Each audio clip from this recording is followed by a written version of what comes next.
हरे कृष्णा दोस्तों, मैं आपका दोस्त दीपेंद्र हीरावानी मेरे यूट्यूब चैनल में आप सभी का हार्दिक स्वागत करता हूं। और आज का टॉपिक है, आज का शेयरिंग सेशन है गीता अध्याय 273। आज का शेयरिंग सेशन है 273 और टॉपिक है गीता अध्याय 3 और श्लोक 8। नियतं कुरु कर्मत्वं कर्मज्यायो ह्य कर्मणः शरीर यात्रा भी चतेन प्रसिद्ध येद कर्मण। इसके लिए तू शास्त्रविद स्वधर्म रूपी कर्तव्य कर्म कर, क्योंकि कर्म न करने से कर्म करना श्रेष्ठ है और कर्म न करने से तेरा शरीर निर्वाह भी नहीं होगा। शरीर निर्वाह भी तेरा नहीं होगा। कर्मेंद्रिय, ज्ञानेंद्रिय, मन की संवादिता साध के और ईश्वरासक्त होके कर्म करने को प्रभु ने समझाया। अब नियत कर्म करने की बात करते हैं। नियत कर्म बोले तो वेद विहित कर्म, वेदों में जो कहा गया है वैसे वर्णाश्रम के कर्मों को मनुष्य को यथोचित रूप से करना चाहिए।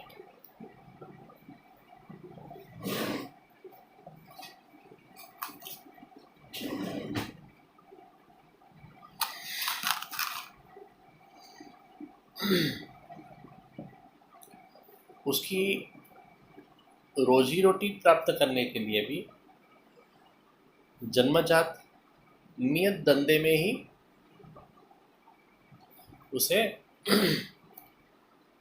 उसको संभालना चाहिए, नियत धंधे को ही संभालना चाहिए। कर्म में वृत्ति संकरता ये दोष है।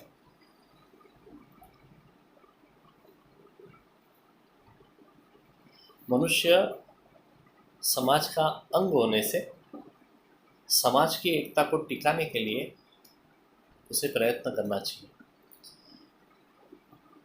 व्यक्तिगत विकास और समाज का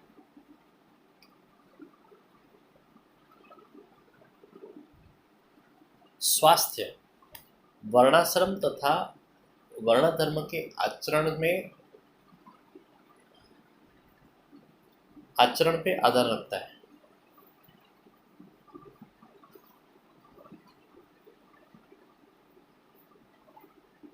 एक धंधे में बहुत ज़्यादा पैसा कमा के दूसरे धंधे को भी कब्जे करना ये सामाजिक अपराध है और इससे सामाजिक विषमता की खाई गहरी होती जाती है। उमाशंकर जोशी कहते हैं, गुजराती में है कि भूख्या जनोनो जठराग्नि जागसे तो खंडेरनी भस्म कणी न लागसे। आजकल जो ये ऑनलाइन और मॉल की वजह से जो छोटे व्यापारी को जो हालत हो रही है, उसके लिए सरकार को ठोस कदम उठाने चाहिए, क्योंकि सबको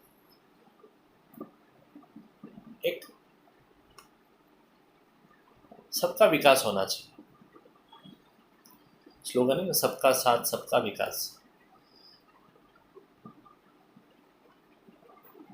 वैसा होना चाहिए। तो इसके लिए सरकार को कुछ ठोस कदम उठाने पड़ेंगे।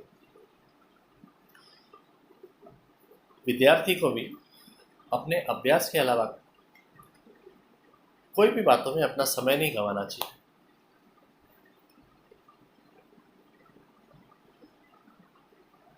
घंटों भर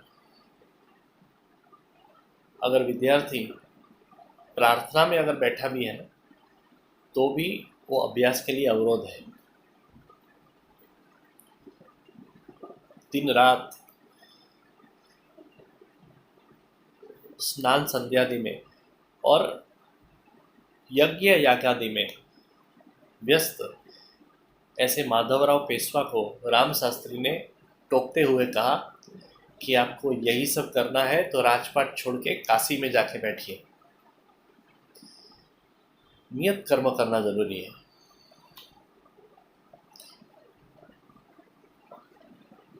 आज का विद्यार्थी गृहस्थ जीवन के सपने देखते रहता है और गृहस्थी निवृत्त जीवन में के ख्यालों में खोया हुआ रहता है। तो ऐसा नहीं होना चाहिए। मानव के हिसाब से जन्म मिला ना, तो मनुष्य को कम से कम जीवन धर्म का पालन तो करना ही चाहिए, और इसके लिए मनुष्य मात्र में कृतज्ञता और सहानुभूति होनी ही चाहिए। अपने माँ बाप के प्रति और भगवान के प्रति मनुष्य कृतज्ञ होना चाहिए, और समाज के लिए उसका व्यवहार सहानुभूतिपूर्ण होना चाहिए।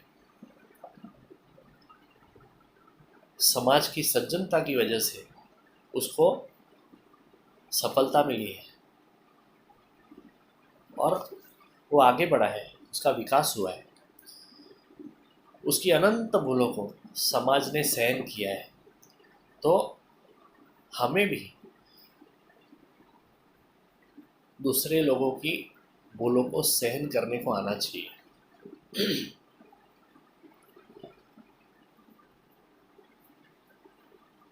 समाज में तत्वज्ञ, स्थितप्रज्ञ और मुक्त लोग भी घूमते हैं। उनको कुछ भी नहीं चाहिए, फिर भी वो अपने नियत कर्म का यथोचित पालन करते हैं। जैसे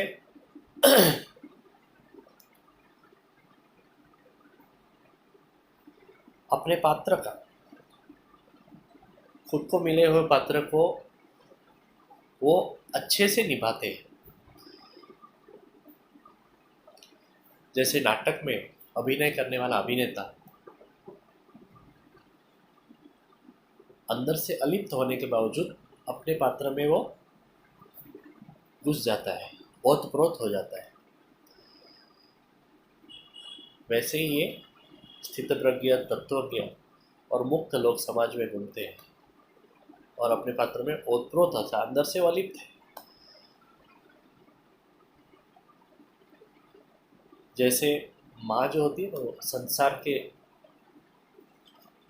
सार को समझ चुकी है, फिर भी वो अपने बच्चों के साथ, अपने छोटे छोटे बच्चों के साथ दिल से खेलती है। तो वैसे ही जो ज्ञानी होते हैं ना, वो भी संसार का रहस्य समझ चुके हैं, फिर भी वो लोग सामान्य लोगों के साथ में उनकी खुशी के लिए वो समरस हो जाते हैं, उनके साथ खेलते हैं, उनके साथ घुल मिल के रहते हैं। बस दोस्तों, आज इतना ही। कल अगले श्लोक में भगवान क्या कहते हैं वो देखेंगे। यज्ञार्थात् कर्मणोऽन्यत्र लोकोऽयं कर्म बंधनः तदर्थं कर्म कौन्तेय मुक्तसंगः समाचर। वसुदेवसुतं देवं कंसचाणूरमर्दनं देवकी परमानन्दं कृष्णं वन्दे जगद्गुरुं। गुरुब्रह्मा गुरुर्विष्णु गुरुर्देवो महेश्वरः गुरुर्साक्षात् परब्रह्म तस्मै श्री गुरुवे नमः। दोस्तों, अगर आपको आज का वीडियो अच्छा लगा है तो ज़रूर इसे लाइक, कमेंट और शेयर करें और मेरी यूट्यूब चैनल को सब्सक्राइब करें। Thank you very much. Hare Krishna. Good night.